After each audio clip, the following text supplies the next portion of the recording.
What would it take for you to finally frustrate the pusher instead of the pusher frustrating you? My name is Jeff Salzenstein, founder of Tennis Evolution, and you might be struggling against the pusher. You may be actually using the wrong strategies, but in today's video, I want to actually give you one specific strategy that you're probably not using that's going to be an absolute game changer for you. Let's get you to that video right now. The pusher likes to do one thing. He likes to usually stand deep in the court and just get the ball back.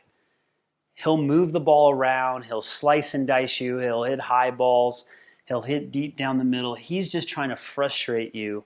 And what ends up happening is you end up overhitting and missing shots. And a lot of times players play straight ahead down the middle or straight ahead down the line, okay? Or deep cross court. Okay, that seems to be the base play until eventually you miss. And I just don't see enough players using angle. Now, I realize for some of you that might be easier said than done because you're not practicing your angles, but I hope after watching this video, you'll see and understand the importance of hitting angles against the pusher. So when you play deep down the middle, number one, that's good to be patient and play down the middle till you get the right ball. But where it's not good is that you're just hitting it back to the pusher over and over again and you're not making him or her move. We've got to make the pusher move a little bit at different times, okay? Get him or her out of the comfort zone. So you think about making him move. Okay, you start hitting cross court deep. How far does the pusher have to move when you hit cross court and deep? Not that far, okay? He just has to take a few steps over. So that's where the angle comes in. When you hit angles, when you hit balls that go off of the singles sideline before it hits the baseline, when you do that, you start to make the pusher move. So that's balls down the middle.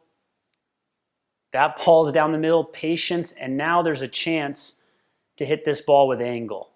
So look, that ball went off at this angle here, off of the single sideline like I was saying. That's your goal. When you're playing tennis, if you can get the ball to land short and go off of the court before it crosses over this baseline, off of the single sideline, you want to get the ball going in this direction. If you can get that to happen, you're going to start beating more pushers. And it's usually beneficial to do this on the forehand side because a lot of players can hook the ball with their forehand easier than their backhand. So let's watch this again. Rally down the middle. Be patient. No rush whatsoever. Ball's coming down the middle. Now this ball right here, you'll notice that it's hit with more angle. So Mads on the near side here has moved over towards the forehand corner of the court. He's got more angle to work with. So it doesn't make sense to hit an angle if you're standing in this part of the court. You can't hit as good of an angle.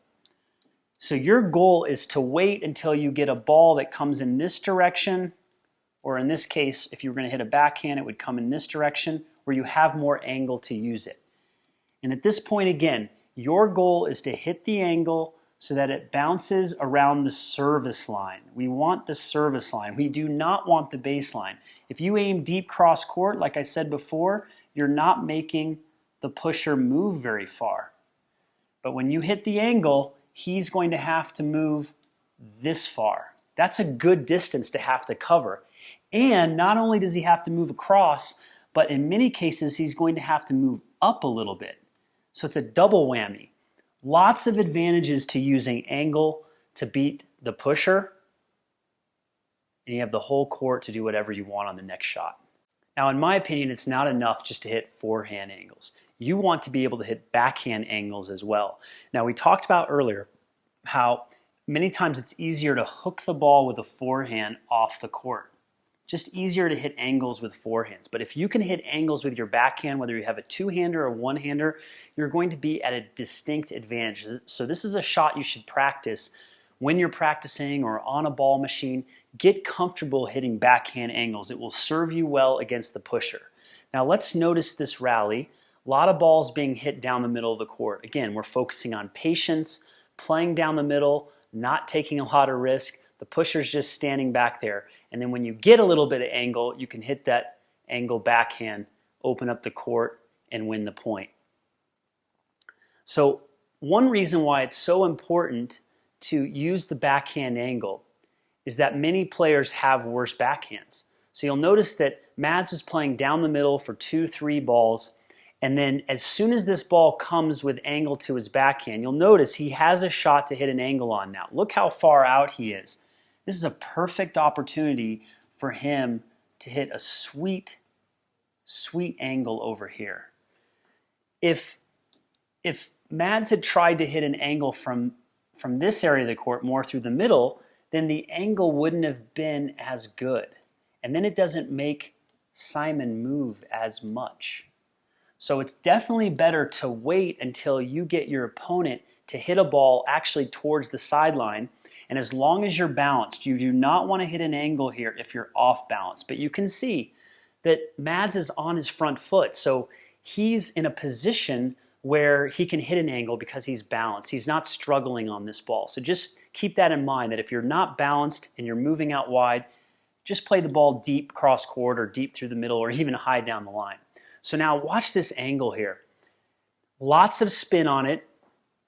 The ball actually lands. The net's going to block it a little bit, but the ball actually lands way inside the service box. So he hit this ball like a passing shot. You want to think about dipping it like a passing shot, even playing mini tennis. Sometimes I tell my high-level students, hit a lot of spin with topspin and try to land it inside the service box and get that feel. Many players don't have the feel, and then the ball ends up landing deep cross court here, and it really doesn't do a whole lot. So practice landing that ball inside the service box. Now, something else that I want to show you technically. So if we look at Mads' backhand here, he's got a beautiful one-hander. You'll notice a couple of things. One, he's on his front foot and he's stepped across his body. A lot of coaches say never step across, but on a one-hander, it's actually quite natural to step across. So don't worry about that too much. You'll also notice that his grip is pretty far over towards the backhand, so it's easy for him to hit topspin. If he had a continental grip, this would be more difficult to hit angle. He might have to go to a slice here.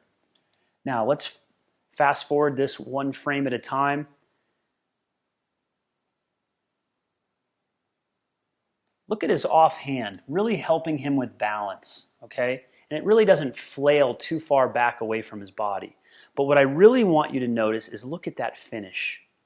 Look at that finish. Part of it's because of the grip, but you'll see the strings are facing in the direction of where he wants the ball to go.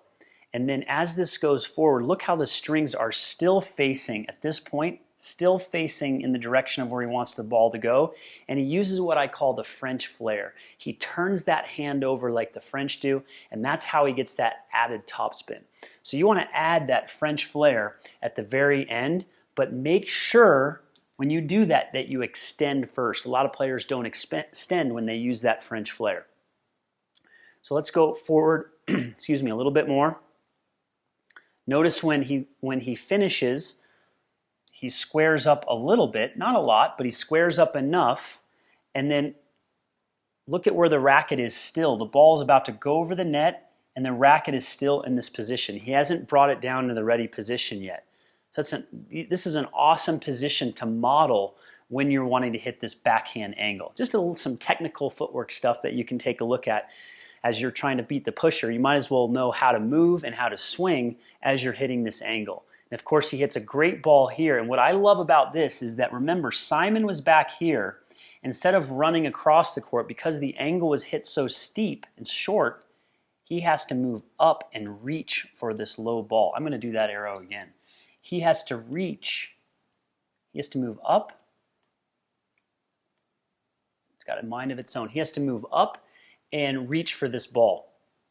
And that's what we want. We don't want Simon to be hitting this ball in his strike zone. We want him reaching down to his shoelaces, by his shoelaces, to hit that ball. Look, that ball's dropping and he's reaching for it. And that's all because of the angle was hit so short. He hit it so well, the ball's popped up, and now Mads can just hit the ball to the open court.